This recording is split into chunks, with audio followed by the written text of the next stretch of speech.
भगवान प्रणाम। जब हम क्राउन चक्र से ऊपर जाने वाला मेडिटेशन कर रहे थे तो क्राउन चक्र में सेंसेशन हो रही थी, उससे ज़्यादा मैं शरीर को छोड़कर ऊपर तो नहीं जा पा रही थी, पर यह इमेजिनेशन कर रही थी कि आकाश से भी आगे चली गई हूँ और उस इमेजिनेशन में मुझे एक अंधेरा दिखाई दे रहा है अंतरिक्ष में, और उस अंधेरे में कुछ भी नहीं है। और उस अंधेरे में मुझे ऐसी एक फीलिंग आती है कि मैं फ्लोट हो रही हूँ, या फिर कभी कभी ऐसी फीलिंग आती है कि वो अंधेरा मैं ही हूँ। और ऐसा लगता है कि जब अब यहाँ पे ना कोई खुशी है, ना कोई गम, ना कोई इच्छा है, ना ही किसी से कोई कंप्लेन है। बस एक शांति और एक संतोष और एक बहुत ही लाइट वाली फीलिंग आती है, एक फेमिलियरिटी, जैसे मैं ही तो हूँ ये अंधेरा और यही तो है मेरा घर। शायद मेरी कल्पना है, पर वहाँ पे रुकने का मन करता है उस अंधेरे में देर तक। पर साधना में 5 या 10 मिनट उस स्टेट में मैं बैठ पा रही हूँ, उसके बाद फिर बॉडी महसूस होने लग जाती है, कभी कुछ दुख रहा है या फिर कभी मच्छर काट रहे हैं और मैं डिस्ट्रैक्ट हो जाती हूँ। तो शायद वहाँ पे काम करने की ज़रूरत है। आपने मुझसे कहा था कि जो भी हो रहा है साधना में उसे एक्सेप्ट कर लो, इसलिए मैं कुछ दिनों से कोई जो एक्सपीरियंस है वो शेयर भी नहीं कर रही हूँ, क्योंकि बस एक स्टेट जिसमें एक्सेप्टेंस है उसी में बैठी रहती हूँ। और ये बात मैंने अपने जीवन में भी डाल दी है, जो हो रहा है सो होने दो, जो हो रहा है एक्सेप्ट करो, किसी चीज़ को फाइट नहीं करना है। तो थोड़ी शांति महसूस हो रही है।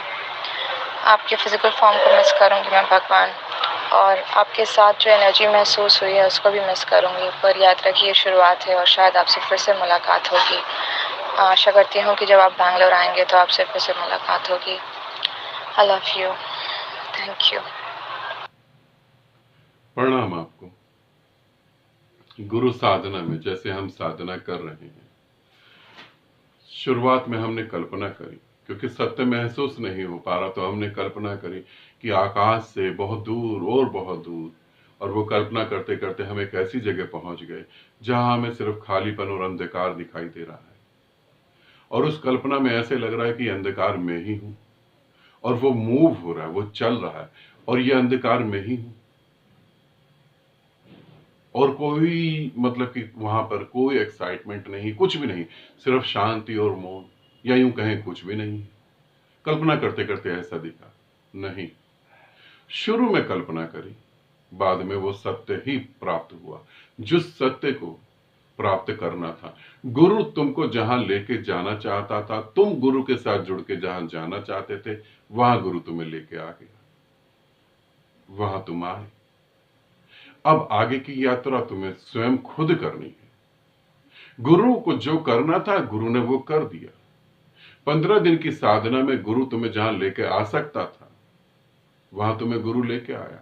वो खालीपन में ही हूं, वो अंधकार में ही हूं, हाँ बिल्कुल तुम ही हो, वो तुम्हारा ही रूप है। वहां शांति ही है, कुछ भी नहीं है।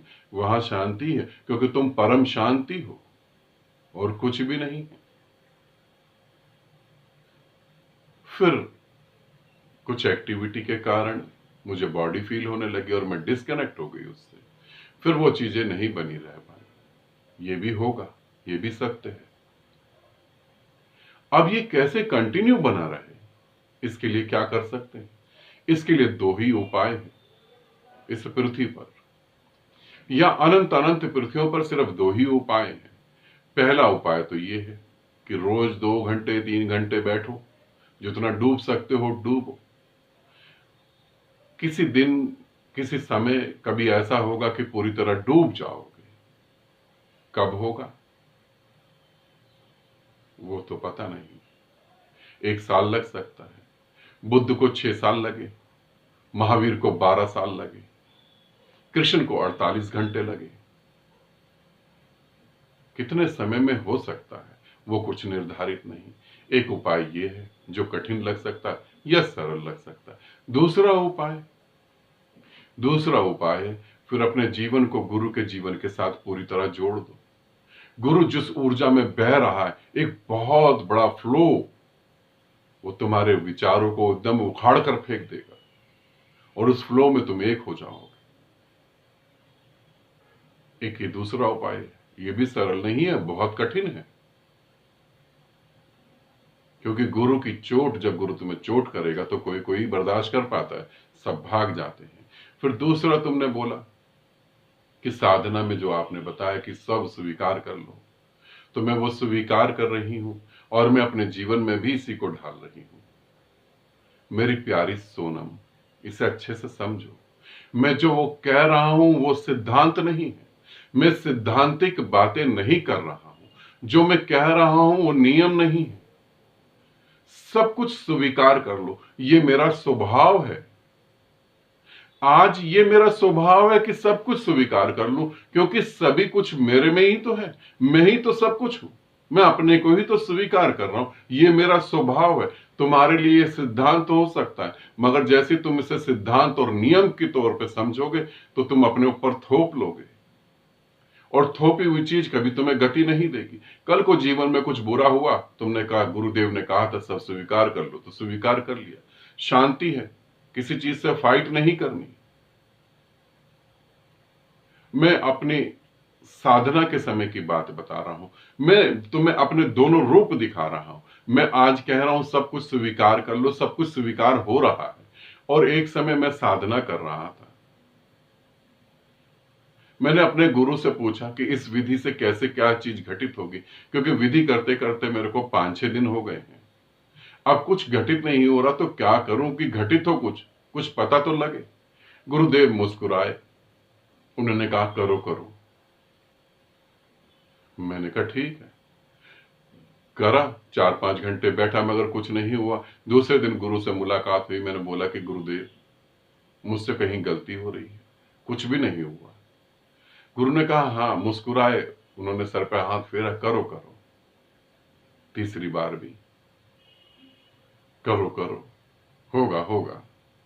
चौथी बार भी सोनम, चौथी बार जब गया तो गुरु, एक साधक भाई गुरु के लिए सेब काट रहे थे, नाइफ से, चाकू से, और सेब काट के गुरु के आगे रख दिए थे। गुरु सेब खा रहे थे। मैंने बोला गुरुदेव। गुरुदेव मुस्कुराए, उन्होंने कहा करो करो, सब स्वीकार है। मैंने उल्टे हाथ से गुरु की गर्दन पकड़ ली और सीधे हाथ में चक्कू उठा के गुरु के गर्दन पे चक्कू रख दिया। मैंने कहा अगर एक शब्द भी फालतू बोला तो ये चक्कू पूरा गर्दन काट देगा। मुझे जानना है, करो करो नहीं बोलना, मुझे जानना है कि जो मैं कर रहा हूं उसमें क्यों कुछ नहीं हो रहा। ये बकवास बंद करो, मुझे जानना है, नहीं तो मरना, और तुम्हें मारते मैं खुद मर जाऊंगा। मुझे ये जानना है, करो करो मैं नहीं सुनना चाहता। यदि मैं ये मानता कि सब स्वीकार है तो मैं ये नहीं करता। और तुम्हें पता है उसके बाद गुरु ने क्या करा? गुरु खड़े हुए और मुझे गले लगा लिया। गुरु ने कहा तू ही परमात्मा को जानने योग्य है, तेरे में ही वो पात्रता है, आ मैं तुझे बताऊं सारे रहस्य। बाकी शिष्य देखते रहे। गुरु ने कहा इसी प्यास की तो मैं इंतजार कर रहा था। पगले अच्छा करा, तू 3 दिन पहले ही चक्कू उठा लेता। तो इसे समझना सोना, ये कोई सिद्धांत नहीं है। तुम जीवन में से सिद्धांत मान के नहीं चलना। जहां कहीं गलत हो तो तुम भी कुछ, मगर मेरे पे चक्कू मत उठाना, क्योंकि ये तो बात मैंने तुम्हें बता दी। तो कहीं भी जीवन में कुछ गलत हो तो तुम उसका विरोध करना। जो बातें, जो एक्टिविटी, जो संबंध, जो प्रेम तुम्हें परमात्मा के पास ले जाए उसे स्वीकार करना। जो परमात्मा से तुम्हें दूर कर दे उसका विरोध करना। यदि सब में स्वीकार भाव लेके बैठ जाओगी तो उन्हीं शिष्यों की तरह रहोगी जो गुरु को सेब काट के खिला रहे थे, और एक दिन गुरु शरीर छोड़ के चला जाएगा और तुम स्वीकार ही करती रहोगी। मेरे किसी भी बात को मेरा कोई भी साधक नियम नहीं समझे। परमात्मा का कोई नियम नहीं, परमात्मा का कोई सिद्धांत नहीं। जो तुम्हें तुमसे दूर कर दे, जो तुम्हें परमात्मा से दूर कर दे, वो तुम्हारे लिए नरक है, और जो तुम्हें परमात्मा के पास ले जाए उसे ही स्वीकार करना। इस बात को ध्यान रखना। मैं नहीं हूं तो भी इस बात को ध्यान रखना, मेरी बातों को अपने ऊपर थोपना नहीं। मैं जब कहता हूं सब स्वीकार करो, मेरा स्वभाव है, मगर यही मेरा स्वभाव उस समय नहीं था जब मैंने गुरु को मारने के लिए हाथ में चक्कू उठा लिया। उस समय मैं नहीं स्वीकार कर सकता था, और ये मैंने स्वीकार नहीं करा, इसीलिए परमात्मा मेरे पे उतरा। इसे समझना, जहां विरोध करना हो वहां विरोध करना, जहां स्वीकार करना हो वहां स्वीकार करना। मैं तुम्हें कोई नियम सिद्धांत नहीं दे रहा हूं, तुम्हें कोई रूल नहीं बता रहा हूं, क्योंकि रूल है ही नहीं कहीं। एक प्यारा सबसे बड़ा रूल है कि रूल कुछ भी नहीं है। तुम अपनी बुद्धि से, अपने दिमाग से काम लेना और अपनी यात्रा पर चल के उसे सफल बनाना। फिर तुमने बोला कि जब बेंगलोर आऊंगा तो तुम मिलोगी। हाँ, बेंगलोर आऊंगा, मगर कब आऊंगा ये नहीं पता। आऊंगा तो जरूर मिलूंगा। I love you too Sonam, और आप सबको बहुत बहुत प्रेम। आनंदित रहें, सदा खुश रहें।